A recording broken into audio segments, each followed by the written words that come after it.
একটি জঙ্গলে একটি হরিণ ও তার ছানা ঘাস খাচ্ছিল। হঠাৎ একটি ভয়ানক নেকড়ে এসে তাদের উপর আক্রমণ করল। মা হরিণের উপরে ঝাঁপিয়ে পড়ল এবং মা হরিণকে মেরে ফেলল। হরিণ ছানাটা কোনোরকম পালিয়ে এক গ্রামে চলে গেল।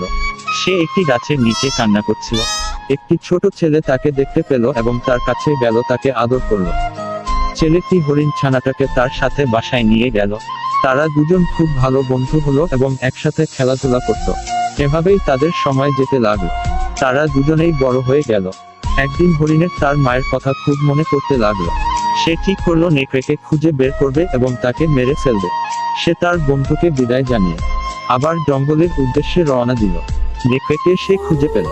নেকড়ে এবং হরিণের মধ্যে খুব লড়াই হলো। শেষ পর্যায়ে হরিণটি নেকড়েকে মেরে ফেলল। হরিণটির মায়ের প্রতিশোধ পূর্ণ হলো। সে আবার তার বন্ধুর কাছে ফিরে গেল। তারা একসাথে থাকতে লাগলো। গল্পটা ভালো লাগলে প্লিজ সাবস্ক্রাইব